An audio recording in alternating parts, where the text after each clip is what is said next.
Kumakain ka ng bulaklak? Opo. Alam mo, maganda ka. Ikaw na ang bagong Prinsesa Mimosa. Ako? Oo. May napili na ang organizers na papalit sa'yo bilang Prinsesa Mimosa. Sino raw? Si Ami. May good news ako sa'yo. Napili akong Prinsesa Mimosa para sa Flower Festival. Prinsesa Mimosa? Ikaw naman talaga mapipili dun eh. Alika, umupo ka, ha? Tinan mo, ha? Oh, dikit mo. Smile nga. Kuhang-kuha, oh. Di ba? Kamukhang kamukha. Nagawa mong tanggapin ngayon ang pagmamahalan ni Galian at ng babaeng yon. Samantalang hindi mo man lang pinayagan si Galian at ang kapatid ko noon, babaliin mo rin palang batas. Pero pinayagan mo munang masaktan at mamatay ang kapatid ko. Wala kang kwentang ama.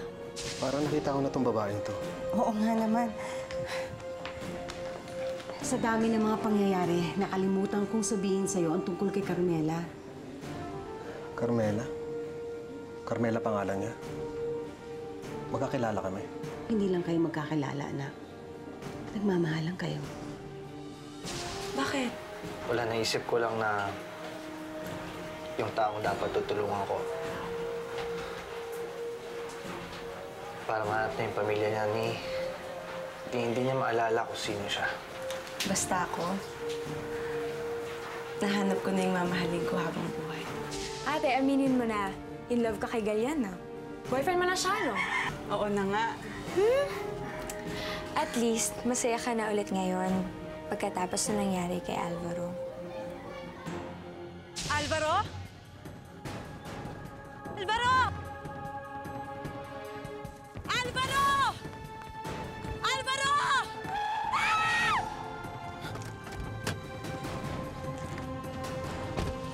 Miss, okay ka lang?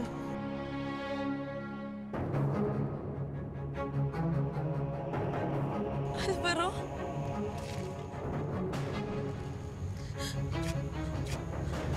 Alvaro?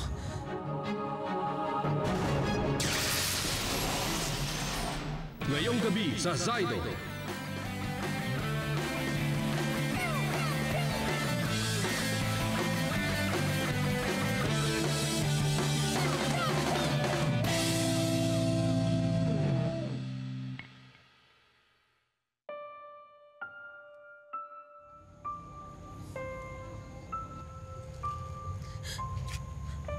Alvaro, buhay ka. Akala namin patay ka na eh. Diyos ko, Alvaro. Buhay ka.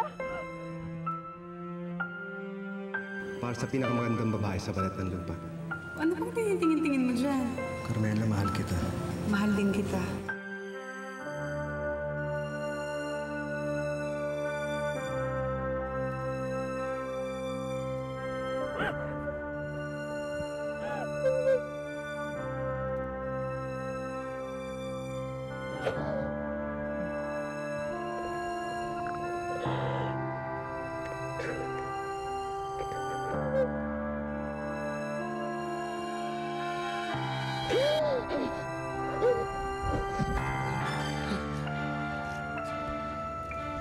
Carmela.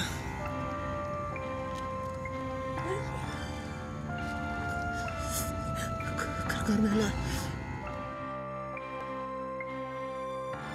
Kahit sino ka man, mahal kita. Mahal din kita, Galian.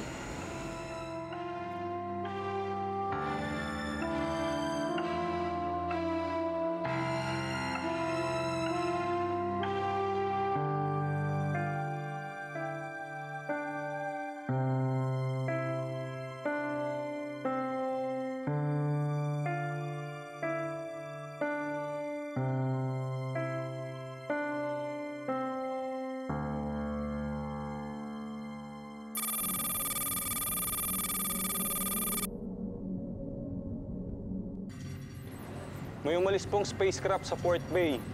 ID Mark II. Ang spacecraft ni Livia.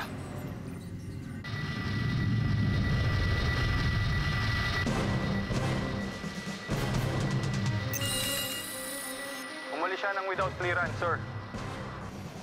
Ganyan lang naman talaga si Livia eh. Kapag hindi nakukuha ang gusto, bigla na lang umaalis. Babalik din yan. Talaga? Ikaw ang magiging prinsesa ng Mimosa Flower Festival? Hindi ko nga akalain na ako ang pipiliin nila. O, bakit naman hindi? Maganda ka naman. Ngayon ko lang ulit naramdaman ng mahalin, Galian. Naunawaan ko. Alam kong nasasabi ka rin sa mga kapwa mo Sendarian. Pero wala na silang lahat. Pero nandito sa planetang Earth, mga bagong nagmamahal sa'yo. At nandito rin ang babaeng mahal mo at nagmamahal sa'yo.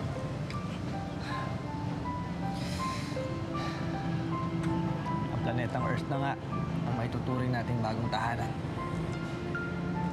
Napansin ko lang pag nahawakan ako ng mga taong malapit sa akin. Parang bumabalik yung konting alaala ko eh. Baka naman senyales niya na malapit mo nang maalala yung lahat. Carmela, baka pwede natin ibalik ang nakaraan natin. Hindi pa naman siguro huli ang lahat, di ba?